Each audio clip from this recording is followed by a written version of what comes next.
This is Wesley So. Lovely guy, but damn is his chess boring. I mean, look at these stats on screen here. Draw after draw. But this is what I love about this game. Surely Pragg's Immortal here. Super Bet Chess Classic in Romania. And this is the attack of the tournament for me. Because Wesley opens with the solid d4. This is how the opening goes. They're over the board. Classical chess. Long time control. And after Wesley takes the space, this is what Pragg has planned. Pawn to b5. It's a Benko Gambit. You give a pawn, gratefully accepted, and then offer a second one. Why would you do this? Mushrooms. Well, if it's fully accepted, you get all these open lines of attack here for the rooks and heavy pieces. You get quick development. Often the bishop hits this diagonal. It's a lot of fun. But Wesley, being the player he is, plays the super solid pawn e3. Now we're into a semi-Benko. I mean, no one likes a semi, right? Are you coming? Are you going? Where do you really stand? And after takes, this is now how the theory goes. Bishop recaptures, check. Has he blundered his bishop? Well, no. The knight blocks, defends, and now when this guy develops into the corner, hitting this central pawn, the knight's actually overloaded because it's defending the bishop as well. So there is a threat to take here. So bishop d2 was played. Creating this pin, you can't win the pawn or you run into discovery trouble. So queen b6. Again, now there's a threat to win the pawn because you've interrupted the queen's defense, but again, you can't go e4. Knight's overloaded, same tactical stuff. If you try a kamikaze, tactics not working for you, black's doing well. So for all these reasons, you can't hold the pawn. Knight f3 is best. Now it drops in the center, tension between the knights, knight's defending bishop, so a4 supports that bishop. No worries about any tricks here, that's all covered. Now we see pawn e6, and now an enterprising way of playing from Wesley. Castles is very solid, but this is his prep. Pawn e4 gives a pawn actually, because after takes, bishop recaptures, the central pawn drops. Now Pragg is a pawn ahead, but look at the pressure on the black king side, making development difficult. Also, this one's a monster. And now again, you can castle, but this is a great move from Wesley. He plays knight e5. Really tricky question now being asked. That one's attacked 3 times, defended twice. How are you going to defend? And it sets a trap, because if you defend with the rook here, which looks kind of natural, you run into a world of pain with queen h5. But I won't show you the line, I'll show you the game because we get the same ideas. Pragg spends 30 minutes here, comes up with the excellent queen b7. It covers the pawn on d7, but it also reactivates the queen. This is fantastic because now after queen h5, threatening some nastiness, not quite checkmate, but you don't want to collapse here. You don't want to be going g6 or this guy's a monster. So the bishop drops back and now it activates the queen in the center as I'm highlighting. So knight takes is played here. You can't take with the h pawn or the queen drops. So f takes is possible, but not best. This is how the line would have gone if the rook's on a7, the queen's on b6. And now the queen just drops back, queen e5 also possible. The structure's horrible. You've got a really difficult challenge to actually develop here. This guy's a monster. White's just doing great basically. So we come back here, compare it to the game, Pragg flicks in the check. And the black widow spider centralizes, firing the legs in 8 directions. The king goes and you've ruined the castling rights. And now again, how do you capture the knight? Well, actually, keeping the queen on is best. Pragg takes like this, picks up a tempo on the queen, which drops. There are lots of nasties here. There's still a pin on this pawn. The rook's coming to e1. The queen's staring. How do you develop? You can't get your black squared bishop out easily. So we see, instead of knight c6, which is decent, the very pragmatic queen f5, offering the exchange and the repair of the pawns. So Wesley keeps the queen on. Good move. He could have also gone to e3. I mean, this miss is harsh. The engine prefers this, but now he looks to invade here. And so knight c6, spawning the seahorse, desperately trying to complete the development, does beg this question: what if you give the bishop pair to get this horrible invasion, you know, after the rook and everything? Well, this is actually the best line. Give the pawn, but escape with the king, connect the rooks, game goes on. We'll pause it there. We didn't see the queen invasion.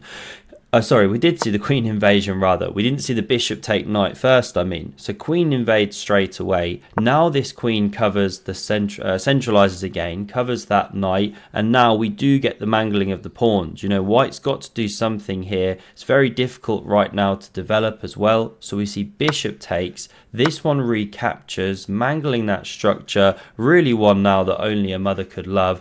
And h4 from Wesley, going for the enterprising rook lift. We see bishop e7, and it does offer a pawn, but once again, Pragg's using some brilliant tactics here. If it's captured, then there's this awesome move. Thunderbolt from nowhere. See if you can find it. The move to play is rook takes on a4, because after rook takes, that's a checkmate. If the bishop was on c3, it could block, but it's not. Although even then you've got some trouble. Anyway, so the pawn wasn't touched. Now we get rook h3. Wesley, of course, whispers, do you even rook lift, bro? Him and Fabi been hitting it hard recently. They're in tremendous shape. Now rook f8 played, and look at the kings just staggering around the centre. Pragg activating the rooks as best he can, and pushing one of these flank pawns is a preferred move of mine when I'm running it with the engine and looking how the game pans out, because Wesley just gets a bit defensive now, right? This queen's pretty active here, but he plays queen e5, getting a bit spooked about the attack down here and everything like that, but it runs into bishop f6. You don't want to trade the queens because you repair the black structure, so the queen drops back, but now this bishop centralizes. Doesn't take, centralizes. Hitting the pawn on f2 here with the rook, which is nasty, and in the space of like 3 moves, the queen's gone from c7 to e2. Not a pleasant change of the position.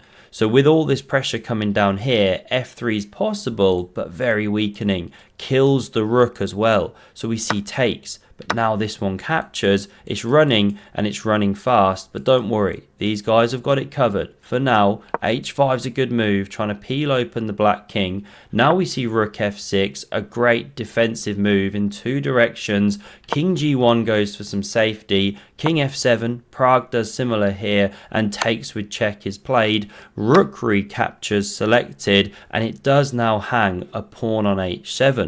Why not capture that pawn? Well, because you'll be crying yourself to sleep that night after you just got mated in 1. So always have a look for the checkmating threats, right? King safety is paramount. Therefore, we see a defensive move, but the best one was either rook f3 or queen f3, even f4. This one that Wesley selects is terrible. It's pawn g3. And that is risque. It's like trying to go in for the kiss with Kaya during the Armageddon bids. I mean, wow. What's worse than getting rejected? Getting rejected live on YouTube. Poor Wesley there. Now, he does block the mate, but now look, d3. The rook's no longer connected with the square, so the pawn's running fast. And now I really love this move from Pragg, because the pawn's attacked, and this one just looks so natural. But then you lose a bit of time, and suddenly white can start consolidating that a little bit faster, bring the rook back into the game somehow. I don't know, but this is how the game could have gone. But Pragg plays rook g4, so he offers the pawn, which wasn't taken, and he's just activating quicker, faster, great understanding, precise calculation. Wesley doesn't take the pawn yet. He instead pushes the a-pawn. I like that move, goes for the counterplay, but rook e4. What a beautiful slow motion activation, 6th move, and now the rook is about to enter that promised land, you know, snaking across the board like a Nokia 3310 game. Now we see the pawn captured, going for the counterplay, and you have to be so precise in chess, right? You know, if you go rook e2, immediately you actually encourage the queen to one of these active squares. Here it threatens to take because there's pins, or here on b4 it threatens to activate down here with check. Then the a-pawn's running fast, so from here you stop queen b4, and from here you stop queen h6 and gain time on the rook. Now rook e2, much more favourable. The queen goes to c3, pawn d2.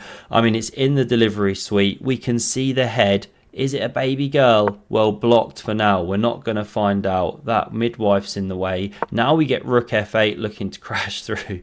That analogy could get weird if I carry it on too long. I do have 3 kids. It's on the mind a bit. So rook h2 was played, covering this pawn here. But, I mean, Dad is just absolutely ashamed. The rookie who never could. Now we see the queen centralise, and it threatens this rook e1 check. You can't take the pawn. No good. You get mated in 1. Now you are crying yourself to sleep. Take with the queen. Yeah, good luck with that. You know, horrible, horrible, horrible. So we run back. What to play at this point? Wesley decides to just curl up in a ball here, bury his head in the sand like an ostrich. By the way, check out the recent C-Squared podcast. Very interesting debate about who would win out of an ostrich versus, I think it was Christian and 3 cats. But domestic cats, not big wild ones, but they have got sharp claws. They will be fighting actively. Fabi made the great point that cats can be a bit aggressive, you know, if they're in the fight or flight mode. Very fascinating debate. They also discussed Christian versus 10 geese, which turned into 50 geese. Anyway, so Wesley's curled up here. Rook f3 gets the invasion, and I mean, what a trio. Almost as epic as these 3 top lads. Rumour has it they're about to enter India's Got Talent. They do a lovely rendition of Nessun Dorma. Beautiful on the ears. This is a hopelessly over game now. We see queen c5, and here we go, the icing on the cake. It's rook e1. Wesley So crushed with a Benko Gambit in 38 moves against the black pieces. Absolutely love it. Sorry, Wesley. Why is he resigning here? If you take, obviously you make a queen. You could even take with the queen. What else do you do? I mean, it's just really hard to even suggest moves. Queen d6, try and get behind the pawn. Doesn't really matter. You know, this kind of thing. You don't even need to make the queen. You can just checkmate. Here's some sample lines. I mean, it's just dead. Hopelessly over. Practice your puzzle rush if you want to finish it yourself from here. Great game by Pragg. A bit of a Benko Immortal in my view against the solid Wesley. Hope you enjoyed this one. Have a look at the video on screen if you want to see Hans Niemann crushing. And I hope to see you again soon. Cheers.